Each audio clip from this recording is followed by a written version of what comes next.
జమ్మూ కాశ్మీర్ పుల్హామా ఘటనలో అయితే విశాఖవాసి చంద్రమౌళి గారు అయితే మిలిటెంట్లు ఎవరైతే ఉన్నారో వాళ్ళు అయితే హతమార్చడం అయితే జరిగింది. అయితే 6 ఫ్యామిలీ మెంబర్స్ విశాఖపట్నం నుంచి పుల్హామాకి అయితే వెళ్ళారు. ఈ నేపథ్యంలో నిన్న చంద్రమౌళి గారిని అయితే ఉగ్రవాదులు వచ్చి దాడి చేశారు. ఆ దాడి ఘటనలో చంద్రమౌళి గారు అయితే మరణించారు. చాలా బాధాకరమైన విషయం. అయితే విశాఖలో చంద్రమౌళి గారి కో బ్రదర్ అయితే మనతో పాటు ఉన్నారు. సార్ చెప్పండి, మీకు ఎప్పుడు తెలిసింది ఈ విషయం? నేను కుమార్ రాజా అండి, చంద్రమౌళి తోటలుడు. ఈ ఘటన 1:30కి జరిగినట్టున్నది. సో మాకు అంటే వాళ్ళకి కనెక్టివిటీ సిగ్నల్ దొరికేసరికి ఈవినింగ్ 6:40కి మా కాల్ వచ్చింది. సో 6:40కి మేము అనుకున్నది ఏంటంటే అక్కడ నుంచి వచ్చిన న్యూస్ ఈజ్ హైడింగ్ సమ్వేర్ అని. అంటే ఆ ఘటన జరిగేటప్పుడు అందరూ పారిపోయి ఎక్కడెక్కడ దాగున్నారు. సో వీళ్ళు 6 వెళ్ళారు, 3 కపుల్స్, 5 సేఫ్గాను లోకల్ యూత్ బాగా సపోర్ట్ ఇచ్చి వాళ్ళని గెస్ట్ హౌస్లకి వాటికి తీసుకెళ్లారు. కాకపోతే చంద్రమౌళి గారు ఏంటంటే దాని హార్ట్ ప్రాబ్లం ఉండడంతో ప్రాబబ్లీ ఆయన పరిగెట్టలేకపోయారు. వాళ్ళకి దొరికిపోవడంతో they shot him. All the while మేము అనుకున్నది ఏంటంటే ఎక్కడో దాగొని ఉంటారు, లేకపోతే రాత్రి ఎక్కడో చిక్కొని ఉంటారు, తెల్లవారేసరికి వేరే వర్డ్స్ తెలుస్తాయి అనుకున్నాం.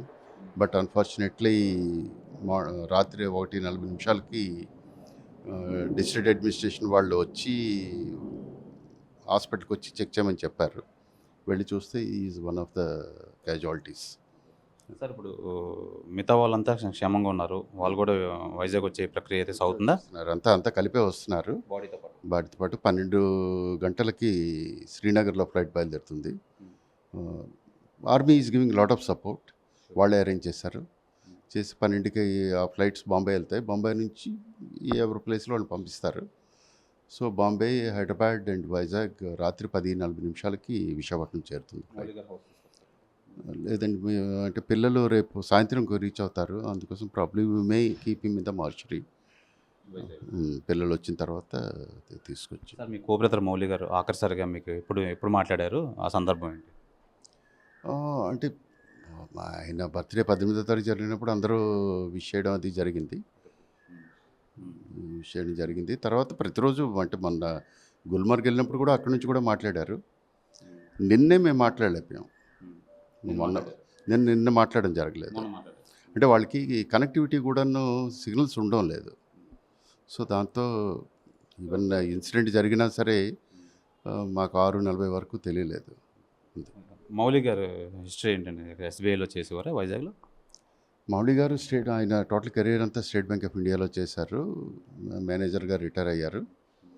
రిటైర్ అయ్యి ఇక్కడే పాండురంగపురంలోనే యాంకరేజ్ అపార్ట్మెంట్లో ఉంటున్నారు అప్పటి నుంచి. అంటే సైట్ సీయింగ్ కోసం చెప్పి పుల్హామా అంటే ఇట్స్ హాలిడే, లీజర్ హాలిడే, అంత మించి ఇంకేం లేదు.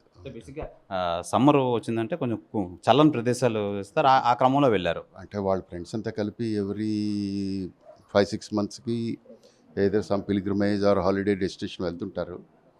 సో అది అలా రాత్రి 10:40కి వస్తుందండి. కేజీహెచ్ కాదండి, ప్రైవేట్ మార్చురీ. అంటే ఇంకా వే టు డిసైడ్ నౌ చేయాలి.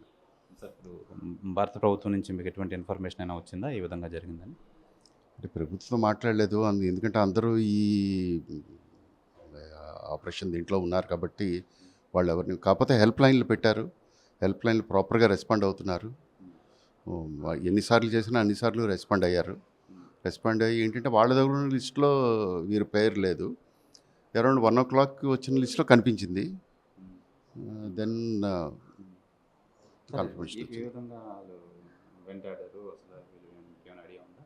అంటే they have come like a mob అండి. మాబ్లాగా ఆర్మీ యూనిఫామ్స్ వచ్చారంట. వచ్చి ఓన్లీ మేల్ మెంబర్స్ని టార్గెట్ చేసుకొని they shot them. So females అందరినీ వదిలేశారు. మేల్స్ అందరినీ అంటే ఉన్నది ఏంటంటే అక్కడ మేల్ మెంబర్తో ఐడి కార్డ్ చూసి ఇఫ్ ఈజ్ నాన్ ముస్లిం అంటే it's not to record attack చేశారన్నది. కాకపోతే వీళ్ళకి ఏంటంటే మా వాళ్ళందరూ ఘటన జరిగిన తర్వాత ఎవరిబడి ర్యాన్ అవే,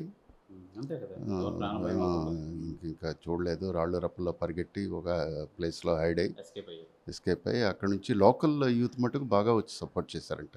ఈవెన్ వీళ్ళు చెప్పులు పోయినా వాళ్ళు చెప్పులు ఇచ్చి అంత హెల్ప్ చేశారంట. సార్ ప్రధానంగా మౌలి గారి హార్ట్ ప్రాబ్లం ఉండడంతో బేగా పరిగెట్టలేపారంటారా? అంటే ఆయనకి ఒక 2 ఇయర్స్ బ్యాక్ ఆయన 69 నౌ. అంటే that could be one reason. అంటే ఇవన్నీ ఎజంప్షన్సే, గెస్సింగే, because nobody had seen that. Sir భారత ప్రభుత్వం కానీ ఏమైనా మీరు అభ్యర్థిస్తారా ఏమైనా ఈ విషయంలో? భారత ప్రభుత్వాన్ని they whatever best can be done, they are doing it. అంటే ఇప్పుడు అంతా సంతాపాలు తెలుపుతున్నారు తప్ప పెద్దగా చేసేదేమీ లేదు. అంటే ఇక మీదటైనా ఈ టూరిస్ట్ ప్లేసుల్లో పట్టుదిట్టం, ఎందుకంటే సెన్సిటివ్ ప్లేసెస్ అవన్నీ ప్రజలు చాలా నమ్మకంతో వెళ్తున్నారు. దట్టు ఈ సీజన్లో ఐ థింక్ ఈ ఒక్క కొండ మీద ఒక 4,000 మంది వరకు వెళ్ళారు. ట్రక్కింగ్ కొండ అది. ట్రక్కింగ్ చాలామంది ట్రక్కింగ్ చేస్తున్న వాళ్ళని కూడా వీళ్ళు షూట్ చేశారని వినడం.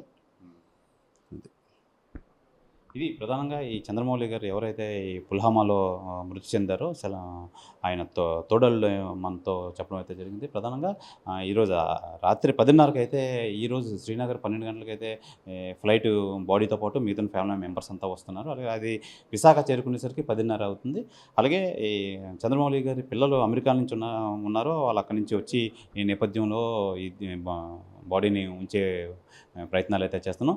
ఏదేమైనా నిజంగా భారత ప్రభుత్వం వెంటనే స్పందించి ఇలాంటి సంఘటనలు జరగకుండా అలాంటి టూరిజం ప్లేస్లో కట్టుదిట్టమైన ఏర్పాట్లు అయితే చేయాలని చెప్పి ఈ చంద్రమౌళి గారు కోబ్రదర్ అయితే మనకు తెలియజేస్తున్నారు. ఏదేమైనా చంద్రమౌళి గారు మరణం చాలా బాధాకరమైన విషయం. అలాగే మిగతా వారు కూడా మనం అవసరమైన వాళ్ళు అర్పించాలని చెప్తున్నారు. ఏదేమైనా చంద్రమౌళి గారు బాడీ అతి తొందరగా విశాఖ చేరుకోవాలని చెప్పి వీళ్ళంతా ఆకాంక్షిస్తున్నారు. కెమెరామెన్ మూర్తితో శివరామకృష్ణ టీవీ, విశాఖపట్నం నుంచి. మరిన్ని వీడియోస్ కోసం ఛానల్ ని సబ్స్క్రైబ్ చేయండి. లేటెస్ట్ అప్డేట్స్ కోసం వాట్సాప్ ఛానల్ ని ఫాలో అవ్వండి. అండ్ లింక్ డిస్క్రిప్షన్ లో ఉంది.